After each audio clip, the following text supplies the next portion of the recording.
Hello and good morning, everyone. So today we are going to look at the last essay from our syllabus called Miss Emily and the Bibliographer. So this is an essay written by Alan Tate. Alan Tate is one of the new criticism, as we have already discussed, is one of the newer schools of criticism, which started in the 1920s and lasted up till the 1960s in America. So let us look at the life of Alan Tate very briefly. He lived from 1899 to 1979. He was more famous as a poet rather than a critic. He was the Poet Laureate of America from 1943 to 1944. As a critic, he is associated with New Criticism, The Fugitives, and the Southern Agrarians. These are names of groups of critics from the southern part of America. Along with other figures like Cleon Brooks, John Crow Ransom, Wimsatt, and Beardsley, he was one of the founders of New Criticism. His most famous poem as a poet is Ode to the Confederate Dead. He was awarded multiple prizes for his poetry, including the Bollingen Prize in 1956 and the National Medal for Literature in 1976. Okay, so that's about his life. Let's now take a look at the general principles of new criticism. So, new critics basically believe that the text has to be read closely by itself. They think that the meaning of a text is actually related to the form of a text, and we need to do a close reading. Close reading is one of the techniques that are used in new criticism. So, we have to analyze the structure, the form, the words, etc. of a work in order to find its meanings, and they also believe that the author's intention does not really have to have to influence the work's meaning. Okay, so yeah, so look at the first point on this slide. The structure and meaning of the text were intimately connected is one of the points that new critics raised, and they cannot be analyzed separately. The structure and the meaning cannot be separated, and the main focus of literary studies should be the analysis of texts. Okay, it is not historical scholarship, it is not impressionism, it is not moralistic commentary. Okay, this is bad, that is good. That kind of commentary is not what new critics are about. New criticism is about the close reading of texts. So new critics they advocated that certain things should not be considered criticism, and these include the reader responses, then the author's intention, historical and cultural context, and also moralistic bias. So I should not bring my moralistic bias to the reading of a text. Okay, I should not think that, okay, because I have certain political beliefs or religious beliefs or whatever, such and such a text is bad or good. No, the worth of a text has to be judged by a close reading of its structure and its form.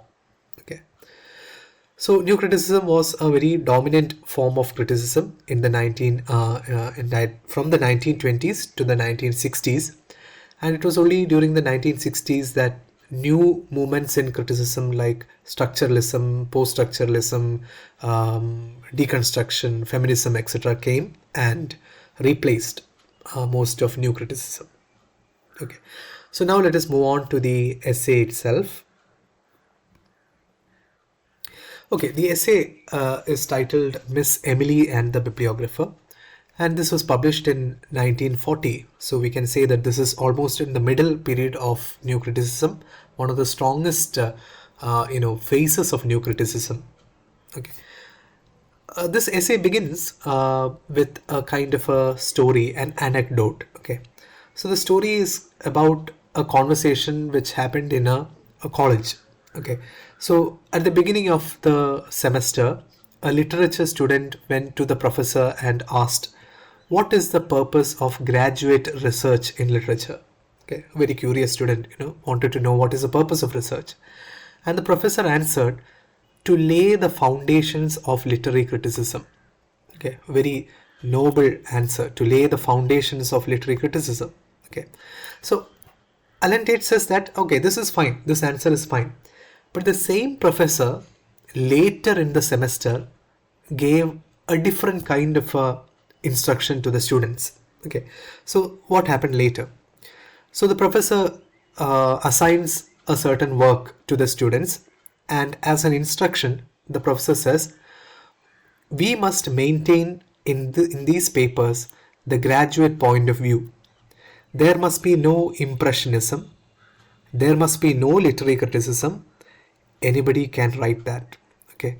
So he see how the professor has changed his attitude.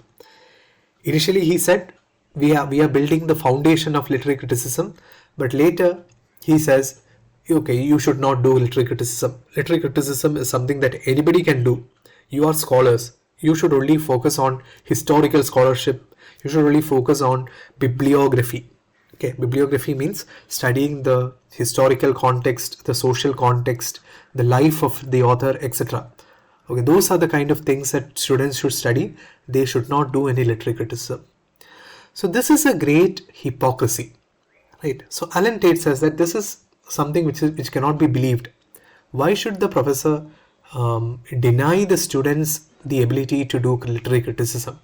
Okay, so the rest of the essay is going to discuss this fact. So Alan Tate begins by telling us that this is not a new tendency. John Crowe Ransom had already written about this a few years ago. So later, this actually came true. The conversation between the professor and the student actually turned out to be true. So this gives Alan Tate another example to compare this incident with. So earlier, many years ago, the famous American writer William Faulkner had written a story called A Rose for Miss Emily.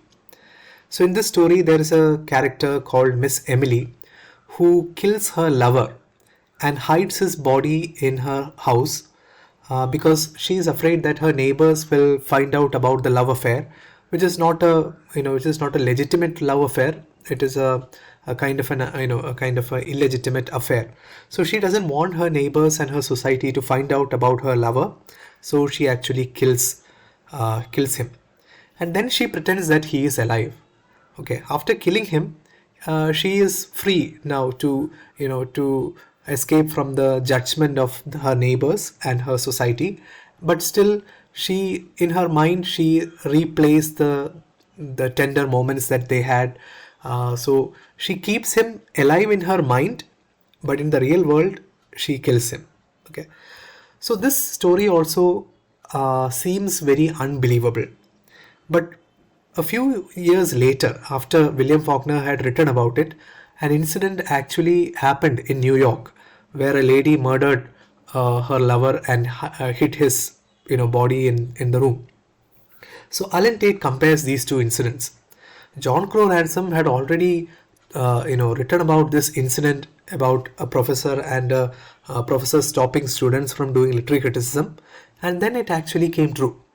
Similarly, William Faulkner had written a story about a lady murdering her lover, and then it actually came true. So now Alan Tate compares these two incidents together. He says both of these are horrifying stories, right? A professor denying what he said, that is horrifying. Then a lady killing her lover, that is also horrifying. And then he asks us, what is the bigger horror? Who is the bigger criminal? Okay, and he says it is the professor, right? The betrayal of the professor is even greater than the betrayal of Emily, because at least Emily kills somebody and then pretends that the dead person is alive. Okay, so she kills her lover and then pretends that the lover is still alive in her mind. But what is the professor doing?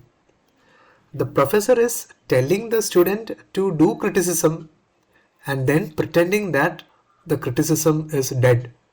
Okay, so the professor is pretending that something which is alive, something which is real, is dead, where Emily is pretending that something which is dead is alive. So in her mind, Emily is bringing the dead person back to life, but the professor is killing the real thing and pretending that it is dead. So the professor is more dangerous than Emily. Okay, and this is how Alan Tate gets into the rest of the essay. So let's go to the next slide. Okay, so this is William Faulkner's story, A Rose for Emily. Tate talks about this story. Miss Emily is a spinster who conceals the dead body of her lover in an upstairs bedroom until concealment is no longer possible because the body starts to decompose and the smell reaches the neighbors. Okay, so nobody believed this tale. It was one of Faulkner's outrageous lies. It just couldn't have happened. Okay, so everybody thought that this is just an imaginary story. It can never come true. But then it happened. 3 years after the story was published, a similar thing happened. So just like Ransom's story about the student, Faulkner's story also came true. In both cases, later facts confirmed their insights. So both people, Ransom and Faulkner, they imagined something which later came true. So what are the similarities between these two stories? Both are tales of horror. Tate calls the insincerity of the professor the greater horror. Okay, so insincerity, the professor is not being sincere to the student. So that is the greater horror. Miss Emily killed her lover so that she could love him without any more risk that her love affair would be found out by her conservative society. But Miss Emily was not able to get rid of the body. Okay, the body was there and soon the presence of the dead man was found. What is the professor trying to do? The professor is actually trying to get rid of the body of literature and literary criticism. He calls it dead and buried. The professor is saying no need to do criticism. It is gone. Anybody can do it. You should do other things. You should do scholarly work. Okay. So the question that Alan Tate is asking is, how can we pretend that literature is dead? Will we be able to hide this body forever? And the answer is no, we cannot hide something which is living, and we cannot call something living as dead. Okay, it is not going to happen. So the main point that Alan Tate is talking about is the insincerity of the academic mind. Okay, he says it is better to pretend with Miss Emily that something dead is living than to pretend with the bibliographer that something living is dead. So here the term bibliographer, it is referring to the professor. Okay, so bibliographer, the term bibliographer here refers to the professor. Why? Because he is a person who studies books. Bibliography basically means the study of books. So this is insincerity of the academic mind. The outlook for a literary criticism in our time is dark. Okay, so if academic people like the professors are behaving like this, then the hope for literary criticism is very bad, right? And there's no hope. How can he spend years laying the foundations of literary criticism when he thinks anybody can write it? If anybody can write it, does it need the collaboration of many generations of scholarship to lay its foundations? So Alan Tate is asking, if anybody can write criticism, why should we spend so much time and effort? Why should we learn criticism? Why should we teach criticism in college? Okay, so his answer is that the way that we are doing criticism is wrong, right? We are not doing justice to the work. We are not doing justice to literary criticism itself. We need to change from that olden way of doing criticism to a new critical approach. Okay, so now the rest of the essay will focus on the details of what is wrong with present day criticism and how we can make it better. So we will discuss that in the next short video.